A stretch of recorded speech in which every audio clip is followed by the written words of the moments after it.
Olá pessoal, este é o segundo vídeo da nossa aula sobre processo administrativo tributário.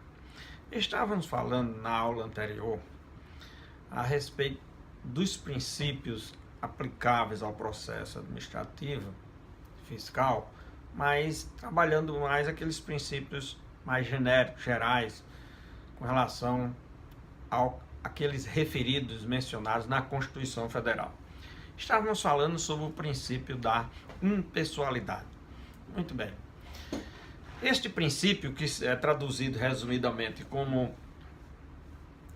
o ato ser praticado sem levar em consideração a pessoa e nem para quem se pratica, pois bem, esse princípio, logicamente, é caro na sociedade e é caro num regime republicano como é o nosso, tendo em vista que não há como se confundir a pessoa do administrador com a atividade pública e privada. Não se tratar de realçar mais a pessoa que pratica o ato do que o próprio ato em si, ou a realização do bem da vida que o administrador procura realizar, seja através da prestação de um serviço, seja através da realização de uma obra e assim por diante. Muito bem. Pois bem, a impessoalidade também indica a questão da propaganda do governo. A propaganda do governo deve se dirigir ao público como forma de imprescindibilidade para bem informar sobre as atividades, programas e objetivos do governo, no entanto, sem realçar ou ressaltar ou tornar mais importante a pessoa que está fazendo do que a própria administração em si. A prestação é do serviço público para o público.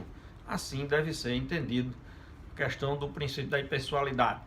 Também, no que diz respeito à escolha do prestador do serviço, isso seja quando se trata de contratação de pessoas, quando se trata de nomeações de pessoas, quando se trata de contrato de prestação de serviço, da compra e venda de um bem. Por isso que existe a lei de licitação, para que todos concorram em igualdade de condições. Por isso que existe o concurso público, por isso que se critica a questão do cargo comissionado, porque mesmo para o cargo comissionado deveria existir determinados critérios técnicos que não fosse apenas para realçar o vínculo de amizade, parentesco, etc. com a pessoa, e sim a questão da qualificação do mérito dessa pessoa que é nomeada. Todos esses elementos entram na questão da impessoalidade.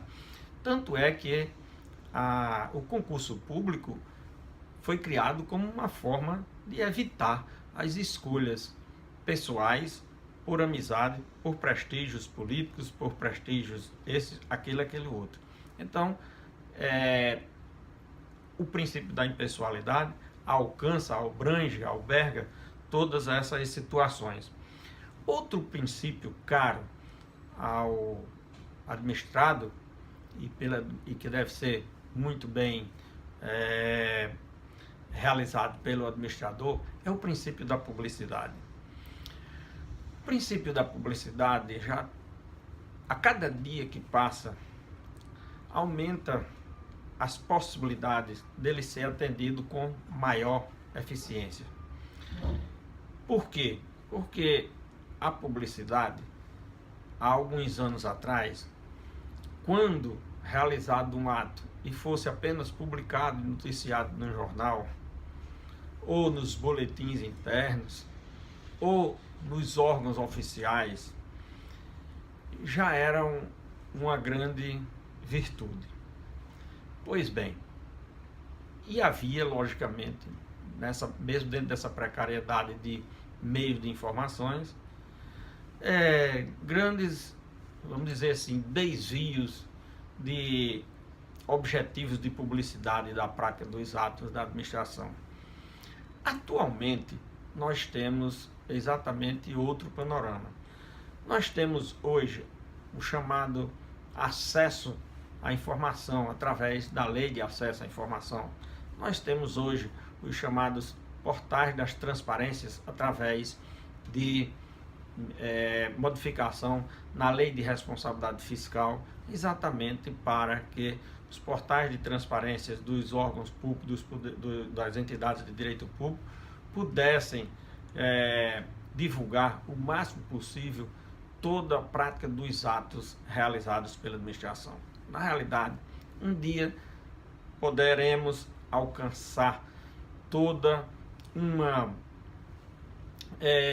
possibilidade de que esse princípio seja atendido na sua plenitude e estas normas regulamentadoras desse princípio na atualidade possam ser realmente e efetivamente praticadas com a finalidade, a amplitude e o alcance que elas foram criadas. Esse é um grande objetivo que tem que se alcançar através dessas normas para atender da melhor forma possível ao princípio da publicidade, que também traduz o acesso à informação através das formas mais eficientes e que melhor divulgue os atos e as práticas dos atos da administração pública. Outro princípio importante e relevante na Constituição, no sistema jurídico brasileiro, é o princípio da moralidade.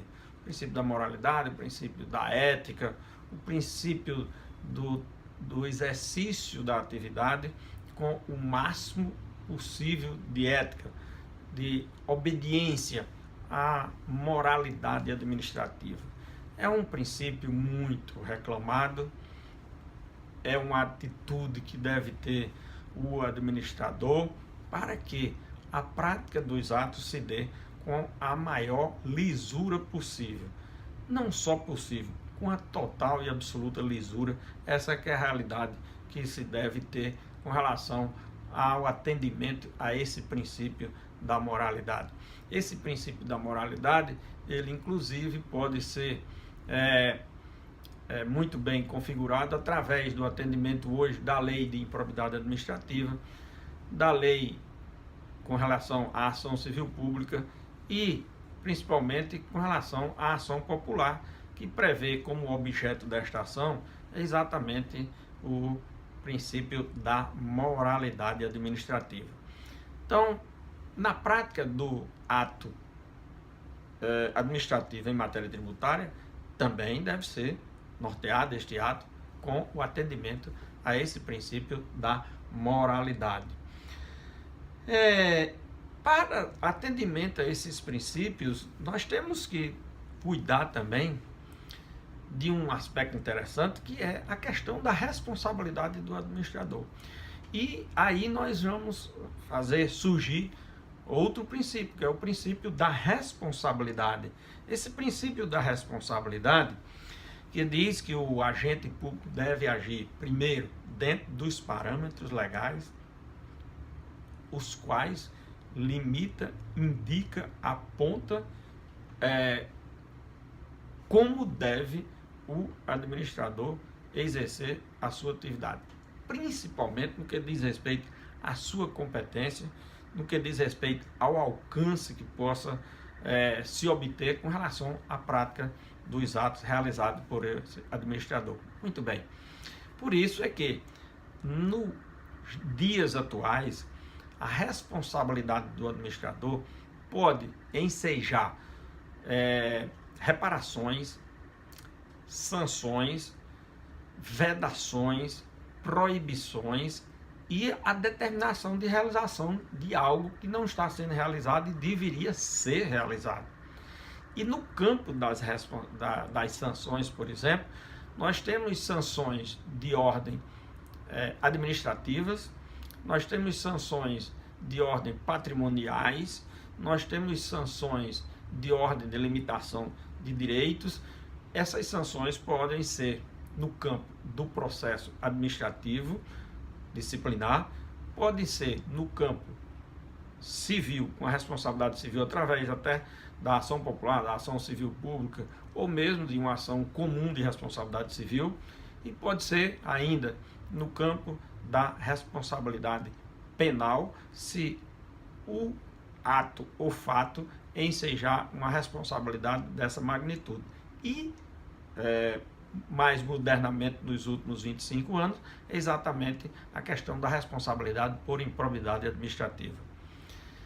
Não só o agente tem que agir de forma responsável com relação à prática dos atos que podem ensejar uma responsabilidade num desses campos, como também os agentes e aqueles que estão incumbidos de controles através destas ações, agir também com responsabilidade, a fim de que os institutos e a prática desses atos não caiam num desprestígio, porque abusar da prática de atos que excede as suas finalidades, logicamente leva também a uma desconsideração pela própria prática desse ato e a realização dele com eficiência e eficácia e, acima de tudo, o desprestígio que pode vir com relação a essa circunstância. Muito bem, aí nós temos uma base mais ou menos dos principais princípios em matéria de princípios gerais previstos na Constituição Federal, e temos ainda princípios que são aplicáveis ao processo administrativo comum e ao processo administrativo fiscal. Esses princípios que também estão tratados na questão da legalidade, e aí, para quando se trata de princípios que são muito genéricos, como o princípio da legalidade, mas com relação a determinado assunto específico, como é o caso do processo administrativo fiscal, chama-se aplicação do princípio de forma objetiva. De forma objetiva porque o atendimento ao princípio da legalidade, por exemplo, deve ser realizado de maneira que se vincule àquela tarefa, aquele ato, aquilo que você está realizando. Então, o princípio da legalidade, quando se fala dele, quando deve ser aplicado no processo administrativo tributário, é voltado para atender aos ditames deste processo administrativo.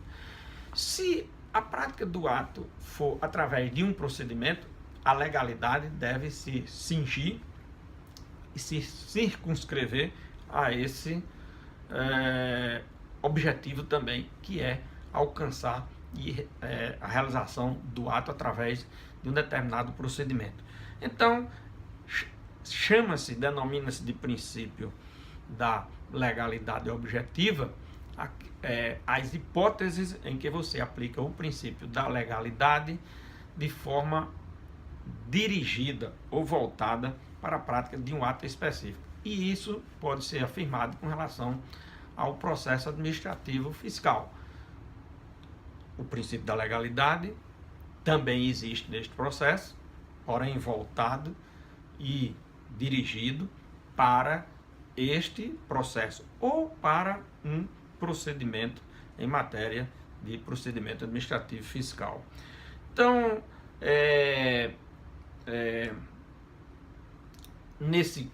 nessa forma também o agente deve agir de forma impessoal, imparcial. A imparcialidade no processo é muito importante.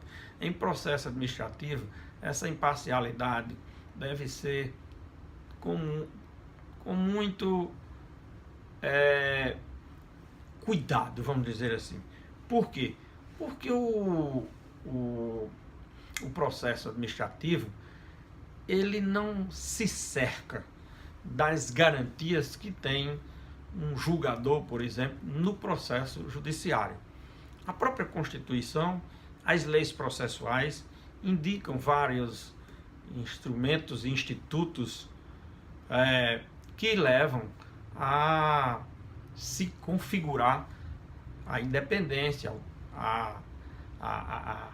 acima de tudo, a questão da impessoalidade, de imparcialidade, que o juiz deve agir. Na parte administrativa, não existe tanto. Por isso que, neste campo, a busca da aplicação subsidiária de um Código de Processo Civil, por exemplo, é muito importante para se assegurar as garantias. E da própria Constituição Federal.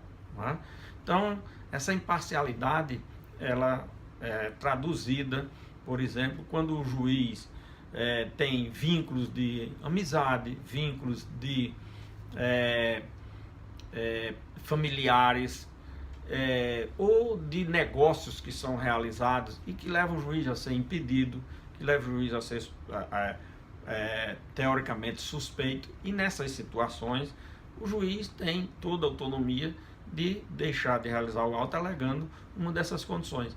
Então, a garantia de um julgador não é só a questão da estabilidade quanto a vencimentos, quanto a garantia de não ser, vir a ser modificada sua competência, mas acima de tudo, outras garantias que são asseguradas com relação ao impedimento, à suspeição, que precisam também configurar a questão da imparcialidade. E onde é que nós vamos buscar isso na lei, na ordem jurídica? Quando não dispõe sobre essa matéria em leis específicas do processo administrativo, vamos buscar isso na lei que hoje aplica-se subsidiariamente ao processo administrativo, que é o Código de Processo Civil. Outro grande e importante princípio em matéria de processo administrativo fiscal é o princípio da vinculação. Ele está previsto no artigo 3º e 142 do Código Tributário, que significa a subordinação ao dever da motivação e fundamentação do ato. Quer dizer, mesmo naqueles casos em que se afirma que o administrador ou o agente que pratica o ato e que está à frente de um processo administrativo, ele tem uma certa discricionariedade para isso, aquilo, outro. Isso não é verdade. Ele está vinculado sempre aos ditames da ordem jurídica, em primeiro lugar, principalmente no que diz respeito à sua competência, e, acima de tudo, aos ditames de determinados comportamentos que devem existir, mesmo não existindo norma expressa a esse respeito. Eu digo sempre que essa história de falar que não existe lei para determinadas situações é muito difícil de acontecer, porque, se conhecendo a ordem jurídica brasileira, a proliferação de normas, de regras, de leis, de disciplinamento das mais variadas matérias, isso é de uma riqueza extraordinária, pelo menos no que diz respeito à grande quantidade que existe dessa matéria. O problema reside muitas das vezes em se conhecer essa ordem jurídica. Esse aqui é um detalhe. E aí, ou o desconhecimento ou a má fé pode levar a determinados desvios, pode levar a determinados abusos. Mas o julgador, o instrutor de um processo administrativo, quem trabalha na fase de instrução ou na fase de decisão, ou conduz um processo administrativo tributário, ele tem que estar vinculado à ordem jurídica, ele tem de estar vinculado a determinados controles que não pode se exceder, nem abusar, nem extrapolar aquilo que a própria ordem jurídica oferece. Isso vale para todo e qualquer processo, mas especificamente aqui para o caso do processo administrativo fiscal. Outro princípio, ao processo, é o chamado princípio da verdade material, que é a busca da maior proximidade possível entre a realidade factual e a representação formal que um processo significa. Dizem sempre que o processo é a representação de algo que aconteceu na realidade. E o que é que visa o processo? Aproximar o máximo possível aquela realidade ocorrida no mundo da fenomenologia ou fenomenológico para poder ser traduzida essa realidade para dentro do processo. Pois bem, isso é de uma relevância extraordinária, porque não pode haver uma dissociação total entre o que se apura, se indica, se aponta em um processo e aquilo que se apura, aliás, que tinha ocorrido ou está ocorrendo na prática. Por isso que essa busca da verdade material, da verdade do que realmente existiu ou existe, é um dos objetivos do processo, e no processo administrativo com maior razão, porque o administrador está mais perto ali do ato e daquilo que foi realizado. Outro princípio caro ao processo administrativo, como um todo, e ao fiscal como subespécie, é o princípio da oficialidade. Aliás, do processo administrativo, esse princípio é muito intenso, porque no processo judicial ele é bem temperado em relação ao processo administrativo. No processo judicial não pode haver iniciativa de um processo por parte do Poder Judiciário, por exemplo. No processo administrativo é o contrário. O processo nasce sempre de iniciativa da própria administração.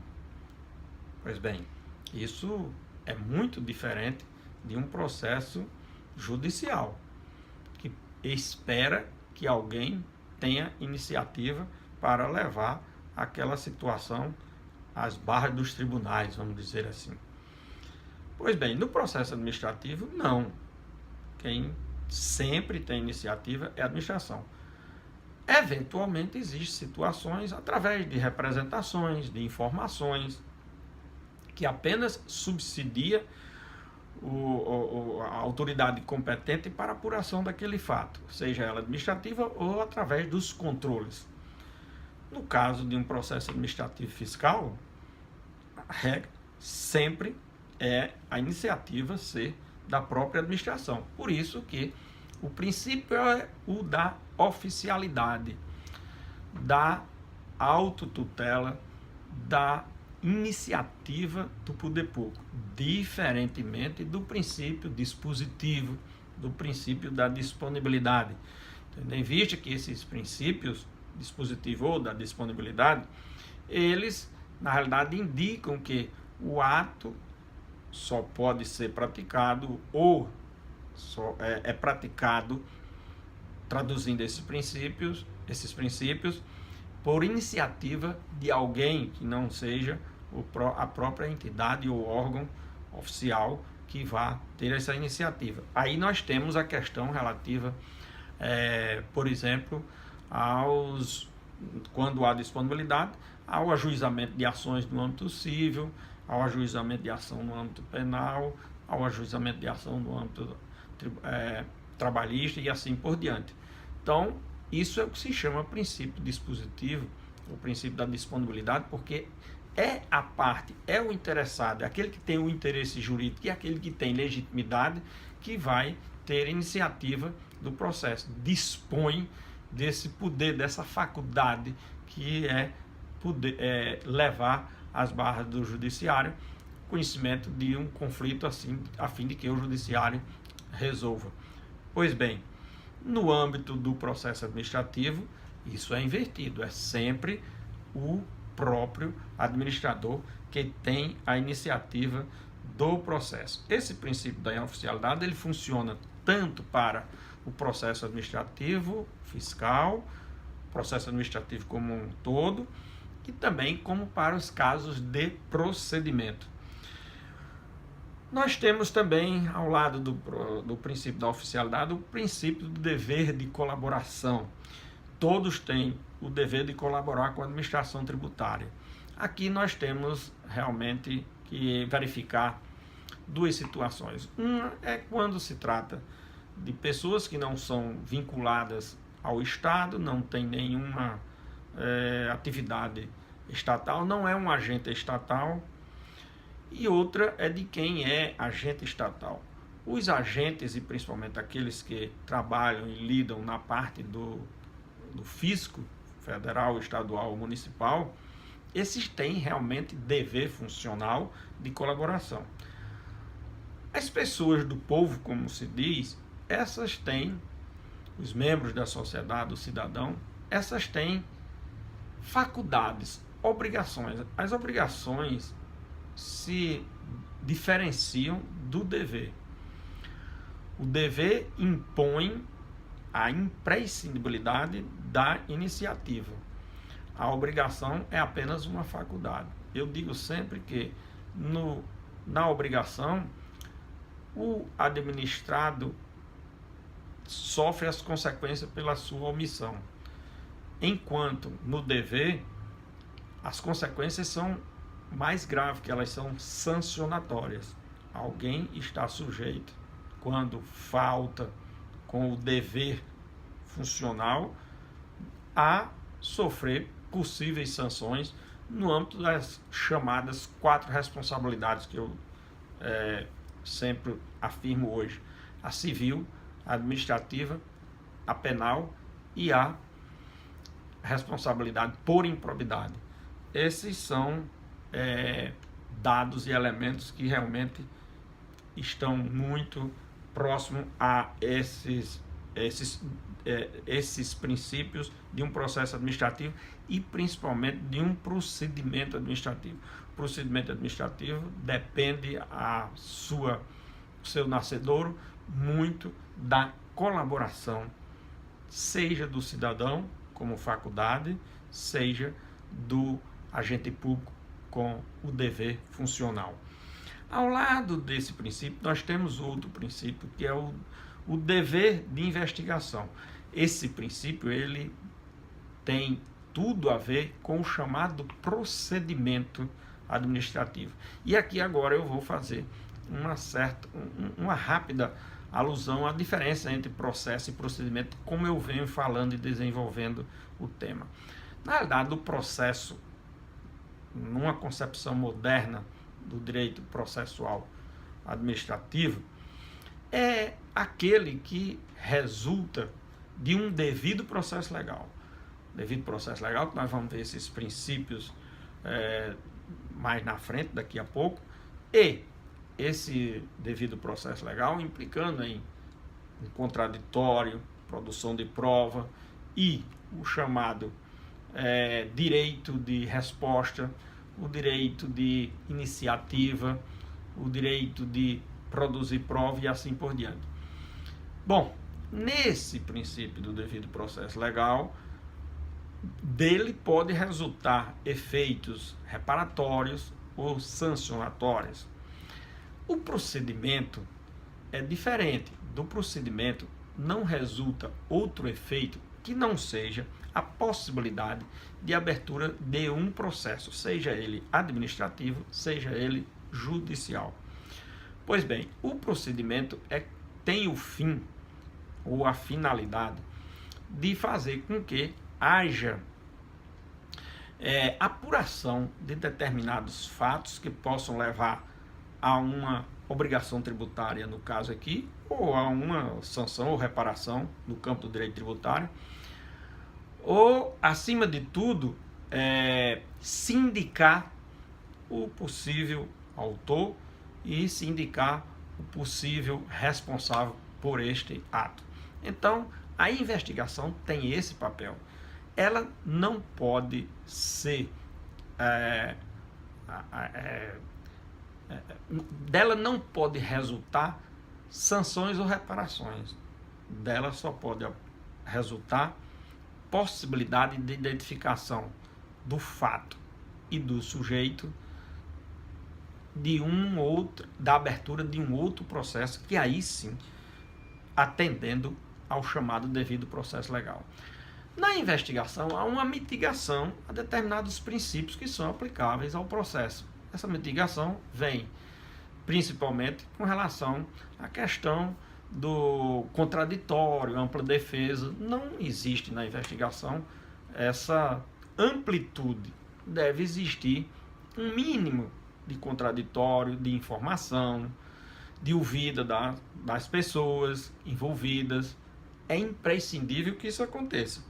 Agora, não vai se apresentar uma ampla defesa. Agora, ser ouvida, ser informado do que está acontecendo, ser informado do que se já apurou, isso tudo é garantia constitucional, legal, e que em qualquer processo, principalmente em matéria de tributo, é susceptível de ocorrer e ser atendido. Então, essas situações são muito comuns nos chamados procedimentos investigatórios, ok? Então, depois nós vamos continuar esses princípios num outro vídeo.